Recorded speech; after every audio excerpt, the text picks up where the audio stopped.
Oi pessoal, tudo bem com vocês? Eu sou o Rafael e hoje eu vim falar um pouquinho sobre O Sol é para Todos, da Harper Lee, livro escrito em 1960 e foi um fenômeno, entrou para as grades de literatura de praticamente todos os estados dos Estados Unidos,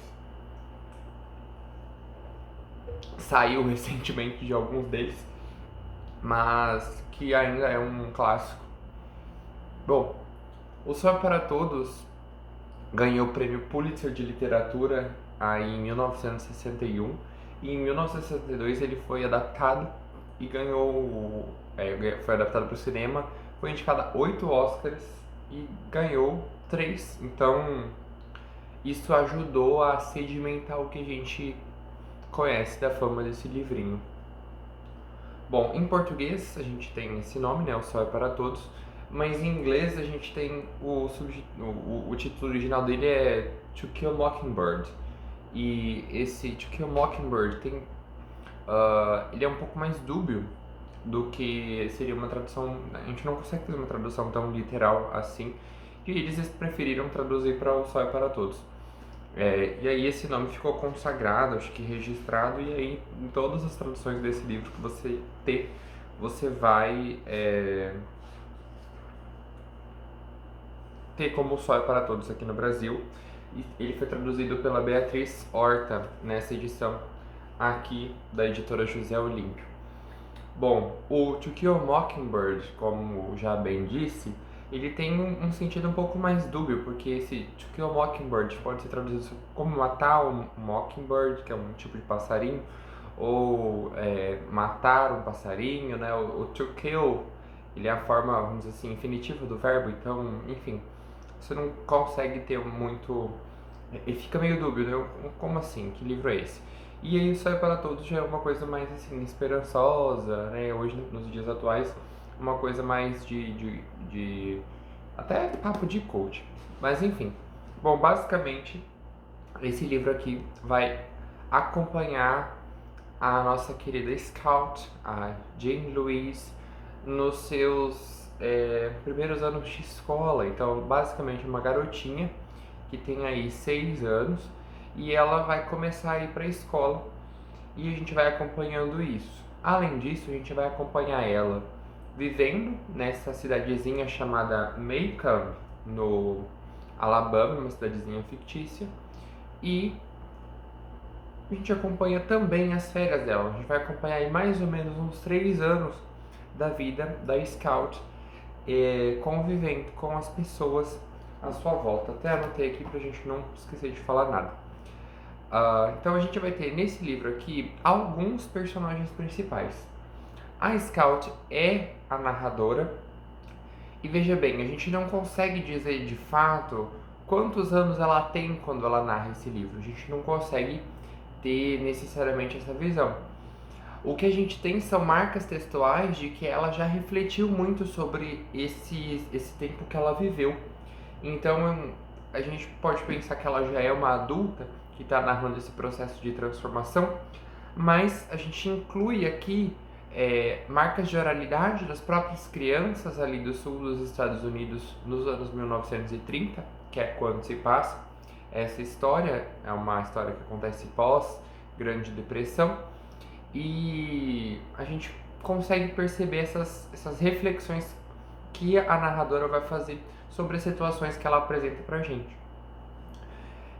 Além da Scout, a gente vai ter a presença do Jem, que é o irmão mais velho dela, o irmão 4 anos mais velho que ela. E aí, nesse núcleo familiar, a gente vai ter o pai, que é o Atticus Finch, que é um advogado nessa cidadezinha.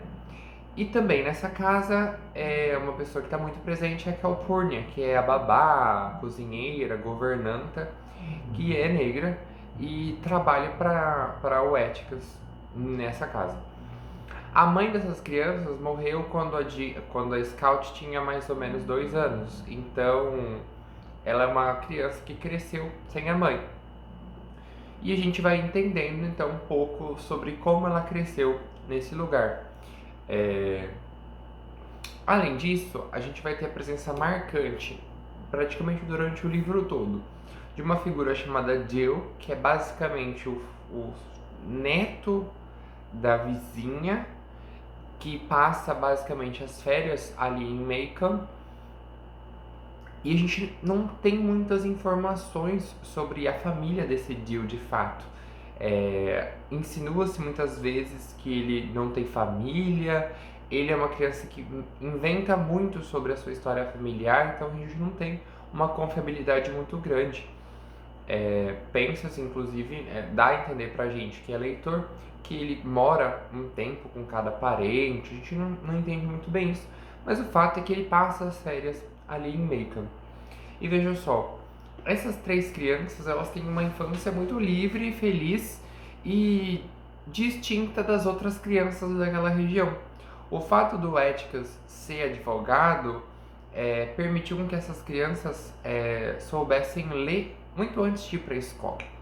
Então elas já tinham acesso a livros, tinham acesso a jornais, revistas, e elas, um dos passatempos delas era encenar peças que ora elas criavam, ora elas interpretavam alguns livros. E dentre essas peças eles gostavam muito de imitar a vizinhança. Os vizinhos também são bastante incluídos nessa questão. Não vou falar o nome de todos, mas basicamente a gente tem uma vizinha que gosta das crianças, que faz bolo para eles, mas que eles não podem mexer nas flores dela. A gente tem uma vizinha que é super fofoqueira. A gente tem a avó desse menino que é pouco mencionada. Tem uma senhora que mora um pouquinho mais adiante que é bastante sisuda, que fala mal deles o tempo todo.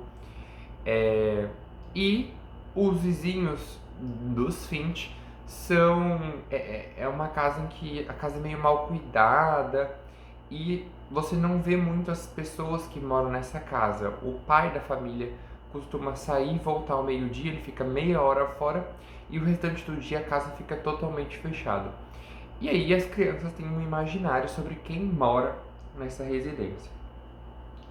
Bom, é interessante pensar esse livro como um livro que vai demonstrar como a Scout não se conforma com a sociedade, né? Um livro de uma criança que eu até brinquei no grupo de leitura que é como se eu estivesse lendo um livro sobre a Matilda, porque ela é uma menina muito inconformada com tudo que acontece. Ela vai para a escola e aí no primeiro dia de aula ela apanha da professora, assim, aquelas coisas padrões de escola no século XX. Então ela apanha da professora, ela fica com o cone de burro no canto da sala. E a professora não gosta dela porque ela sabe ler, então ela meio que não favorece o desenvolvimento daquilo lá. E a professora fala que ela aprendeu a ler errado e que ela não deveria aprender a ler.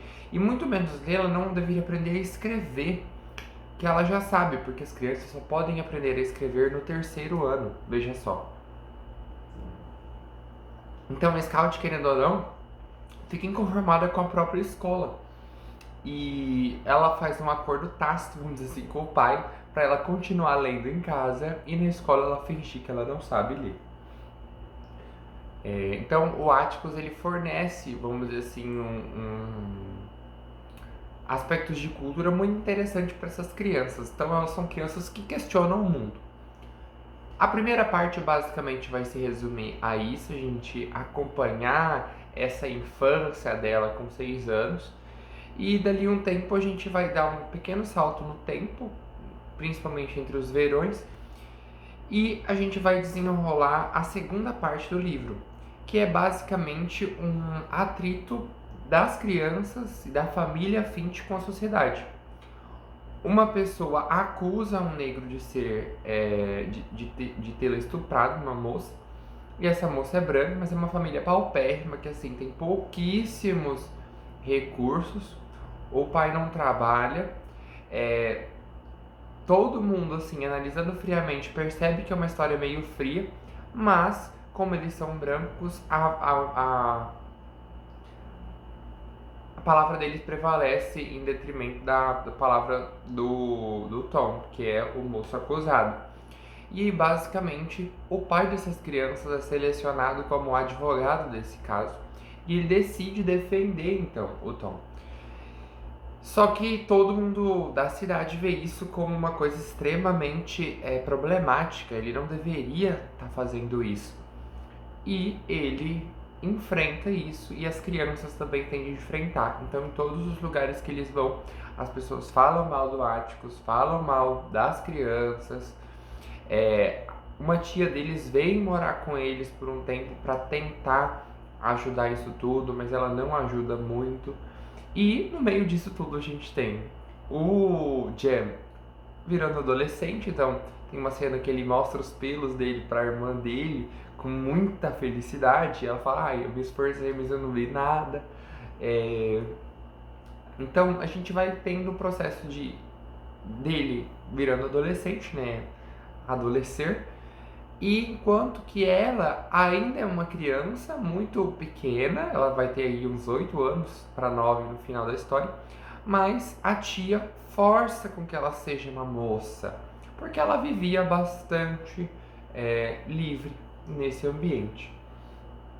Bom, esse é um livro que vai tratar principalmente desse tema então do racismo. Na verdade, esse é um dos grandes temas desse livro. Eu diria que o principal é essa sensação de inconformidade com tudo que está acontecendo. Mas esse tema do racismo é super discutido e, no entanto, a gente não ouve a palavra racismo ao longo do texto inteiro.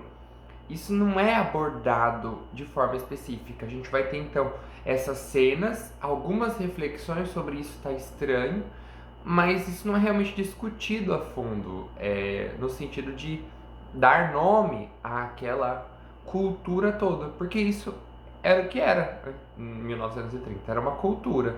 Eles viviam numa cidade totalmente segregada. E aí as crianças vão conversando sobre muitas temáticas e elas perguntam pro Atticus, e aí ele responde às vezes com um pouco de juridiquês, elas pedem para ele explicar novamente, ele muda um pouco as palavras. Então a gente vai vendo esse ambiente familiar que é, vamos dizer assim, incomum, porque a gente não tem essa figura da mãe. No entanto, o Atticus supre bastante dessas necessidades deles e dá o que ele consegue fazer de melhor. Tem uma cena muito engraçada que foi uma cena que inclusive eu fiquei bastante emocionado, que eles começam a conversar sobre o que é berço, porque a única coisa que eles têm, segundo a tia e o pai, é berço. E eles, mas o que é berço? Não, berço é porque a gente tá várias gerações sabendo ler, isso que é berço. Mas, ou é família antiga, então eles ficam nessa discussão e ela fala, não, porque claramente algum tataravô nosso sabia ler 2 hieróglifos e ensinou pro filho dele, e isso foi se perpetuando até que o nosso pai aprendeu a ler, se tornou advogado e ele ensinou nós a lermos. Então a gente vai acompanhando isso de uma forma bastante infantil realmente, porque a narradora ainda tem 9 anos de idade. Eles discutem e aí o pai deles fala para eles não contarem pra tia, mas a única coisa que eles têm é berço, porque eles não têm mais dinheiro, eles são, vamos dizer assim, pobres, eles moram ali num subúrbio, realmente. Nós vamos ter várias cenas que marcaram a infância dessa família, então a gente vai ter um incêndio na casa da vizinha, um episódio de cachorro com raiva ali na vizinhança também, e a gente vai acompanhando isso com saltos temporais devidos. Nós acompanhamos aqui durante esse livro todo o julgamento do Tom Robinson, com toda a argumentação, a sustentação oral do Atticus.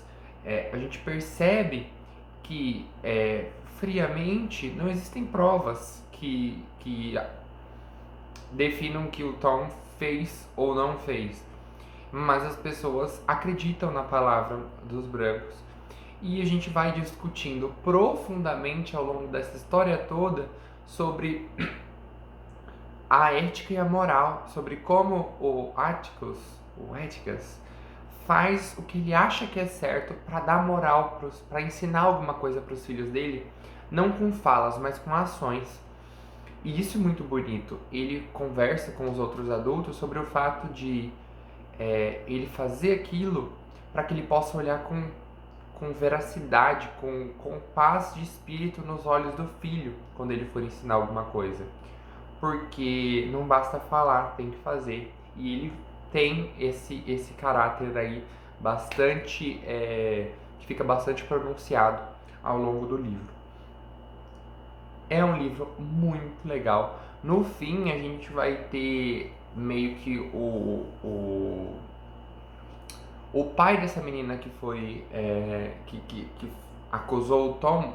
Então, seria das partes que queixaram sobre esse estupro, ficando meio maluco e perseguindo tanto o juiz quanto as crianças e o próprio Atticus.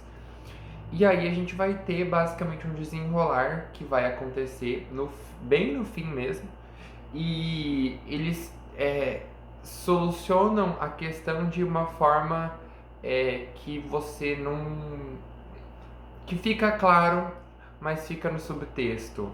Então, se você der isso aqui para uma criança, para uma pessoa, um adolescente, talvez ele não consiga depreender exatamente todo o subtexto do final. Eu tive um pouco de dificuldade para compreender exatamente o que está acontecendo, mas depois que você entende o que aconteceu, você fica meio que pensando nisso por bastante tempo.